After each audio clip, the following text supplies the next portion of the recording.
Rain pounded against the hood of her sedan as two officers yanked a black woman onto the pavement, their laughter echoing while her silk blouse soaked in filthy water. "People like you don't belong here," one sneered, baton cracking across her shoulder. Neighbors peeked from behind curtains, phones trembling in their hands. What the officers never imagined was that this suspect wasn't powerless. She was their incoming commander. And in days, their smug grins would vanish under her crushing authority. The rain hit the hood of her sedan in heavy sheets as Captain Maya Jefferson adjusted the rear-view mirror. Her blazer hung neatly on the passenger seat, but tonight she wore only dark jeans and a gray blouse. The new commander of the 7th Precinct had arrived undercover. She needed to see how her officers behaved when they thought no one was watching. The flashing red and blue lights came faster than expected. Two officers, Grant Holloway and Derek Mills, tailed her for blocks before cutting her off with their cruiser. "Out of the car," Holloway shouted, hand already hovering above his holster. Maya raised her hands in plain view, voice calm. "Is there a problem, officer?" Mills yanked her door open without warning. Rain lashed in as he grabbed her wrist, dragging her onto the slick asphalt.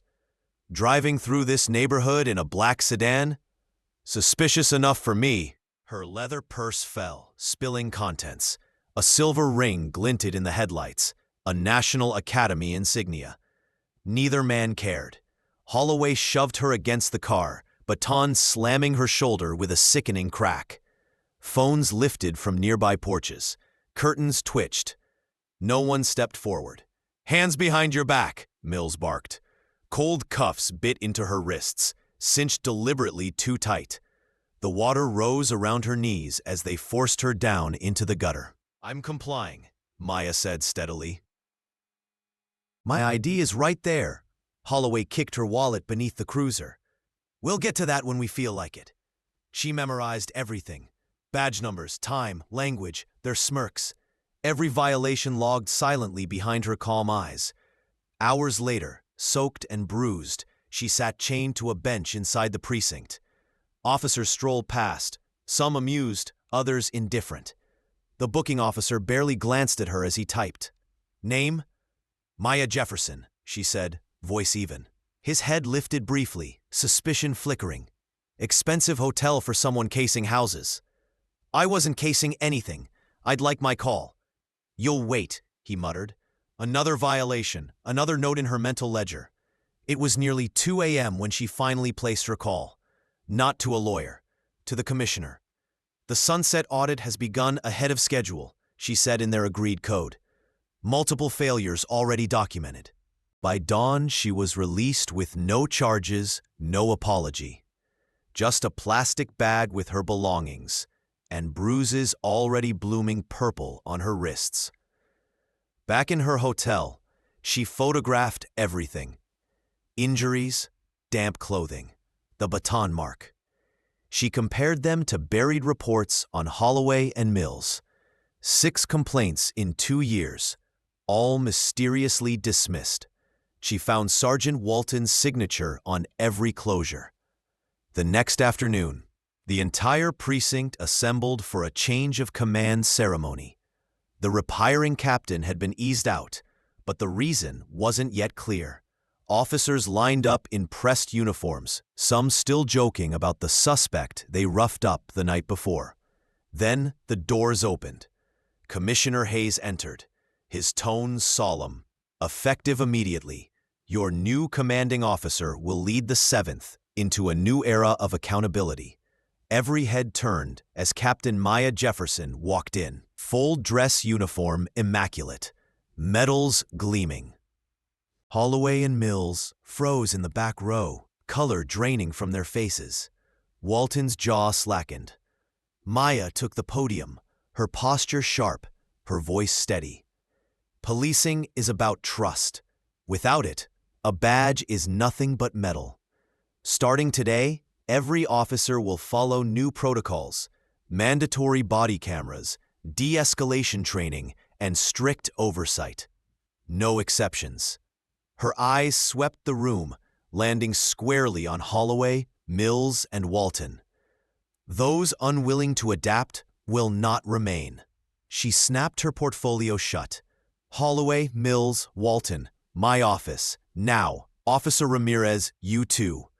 Inside her office, she laid out photographs of her bruises, the soggy suit, the baton strike. 3 nights ago, I was illegally detained and assaulted by officers of this precinct. The men stared, stricken. Ramirez, the rookie who had quietly tried to intervene, stood straighter. You showed integrity, Maya told him. You're reassigned to lead our new community relations unit. Then she turned back to the others. You have 1 hour to resign, or face administrative and criminal charges. By the end of the week, Walton submitted resignation papers. Holloway and Mills resisted, clinging to union lawyers. But the evidence was overwhelming. Dashcam footage, civilian recordings, and Maya's meticulous documentation. At a public hearing, Mrs. Alvarez's security camera footage sealed their fate, showing them forcing her to her knees in the rain. The verdict: termination and federal charges. 6 months later, the 7th precinct was unrecognizable. Complaints down 80%. Successful prosecutions up 20%. Community trust rising. Ramirez's team ran neighborhood forums, where officers listened instead of dismissed. 1 year later, Maya walked the same Oakwood street where she'd been humiliated. Now, residents waved, children rode bikes safely, and curtains no longer hid silent witnesses. The rain had once forced her to her knees. As she paused outside the very house where neighbors once watched silently, Mrs. Alvarez stepped onto her porch, clutching a steaming mug. "Captain Jefferson," she said softly, "thank you for standing when the rest of us stayed quiet." Maya inclined her head. It wasn't just me. It was every camera, every voice that finally spoke. Behind her, Ramirez and a group of new recruits trailed with clipboards, preparing for a community meeting. Their crisp uniforms carried no swagger, only resolve. "You turned this place around," Ramirez said. Maya's gaze swept the block. "No, we did it together, and it must never slide back." The rain kept falling, steady and cleansing. This time, Maya walked tall, carrying a precinct and a city forward.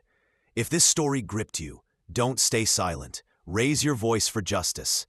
Hit like, share this video, and comment where you're watching from. Subscribe now for more bold, powerful stories of dignity and shocking reversals.